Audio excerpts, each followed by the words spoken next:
And so why don't we talk a little bit about the map as we kick it off? You just call me David. I called you David. I'm gonna call you Mike. Oh, okay. Lord Vonderhaar.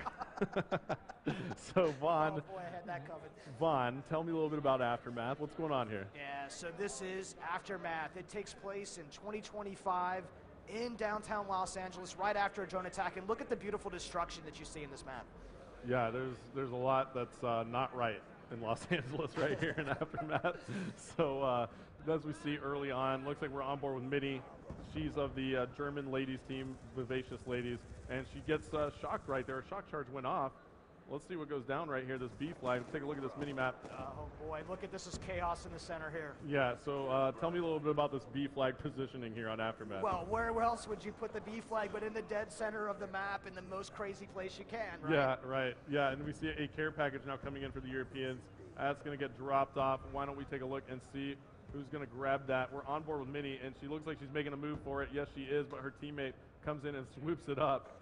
So let's see here. Oh, there it is. There's the War Machine. I was hoping this would come out. This is really one of those fun weapon-based score streaks that we have in Call of Duty Black Ops. Yeah, this thing is absolutely devastating. The War Machine is a pretty much just a ridiculous launcher. It's so powerful as we see Kitty Cat getting taken out, but she spawns back in and she has it again. She picked up a flurry of kills right there, and she was clearing out that B flag. And let's take a look here.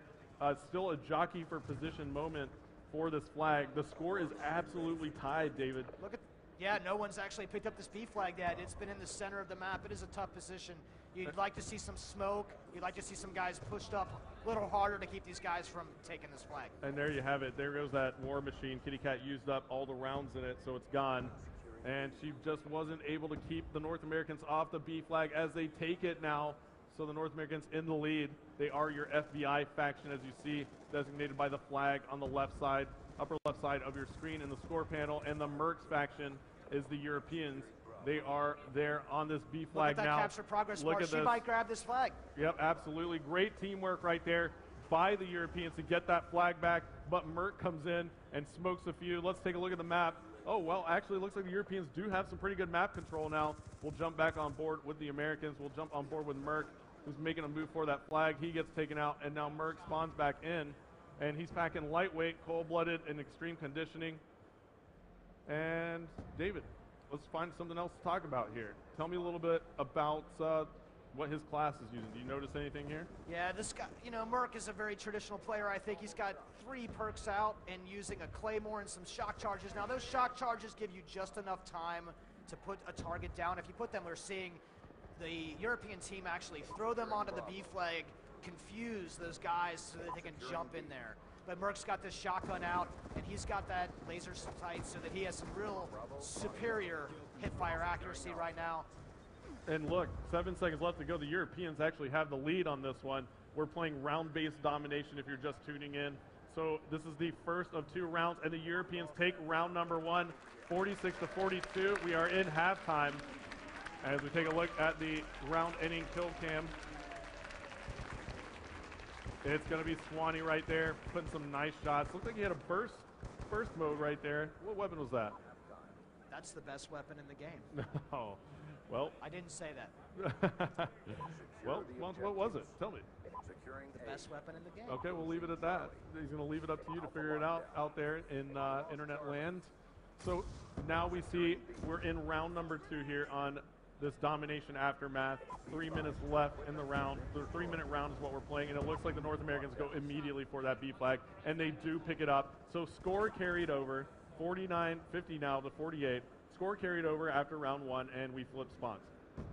Yeah, so now that we've got these flip spawns, we're going to see where these teammates set up. They're not facing the same direction. The flank routes are not going to be the same for them, and so they're going to relearn their positions and figure out what to do in this scenario to hold down both that A and B flag. Yeah, I'm actually going to take the perk icons off now, and let's go ahead and take a look here on the team for the Europeans. We'll swap over to Gunshi, who was really hot earlier. Now Gunshi has the R870. That seems to be the most popular shotgun with these guys. What makes that their choice right now? What would you say? It does a lot of damage. It does do a lot of damage. This is really a classic style shotgun. The semi-auto, the pump. Just look at those shells on the side of the thing. The thing is absolutely beautiful. The Treyarch Weapons team is some of the best in the world. You can see their work coming through right here. Yeah, absolutely. I'll scroll around. Let's take a look at some of the weapons here. So we'll just go one by one. The MSMC here. Yeah. Submachine gun. Tell me a little bit about that. Yeah, so there's all sorts of great submachine guns in Call of Duty Black Ops 2. And this MSMC is one of the favorites that we have internally. I think fans are really going to react well to it. Yeah, and it looks like this is an LMG now coming out for Shane, and he's got a crazy sight on that. What's that attached? He also has the laser sight, and he's just going ahead and hip firing. Look at that, just mowed down Ray and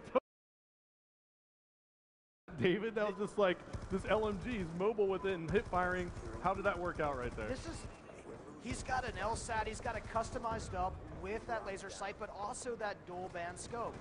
Now he's got the assault shield coming out right now.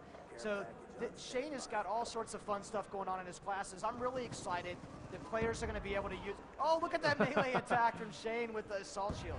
Yeah, and look at this. Somebody is not knowing what's going on. It looked like it was Karma of Team Envious. 30 seconds left to go now. That was we're going to stay on board with Shane because this class is pretty epic. This is one of the great things about Pick 10 and the wild cards. You're going to see some really unique combinations that are still competitive. Yeah, and he did work with it. I mean, I have to say, I was pretty impressed. And it looks like the North Americans still have the lead here. They're up by 8 kills, or 8 points in Domination Aftermath. 10 seconds left to go. They are going to close this one out. I don't think there's enough time for the Europeans to come back, and that's going to be all she wrote. 97 points on the board. Now we'll see how it finishes. Looks like 98.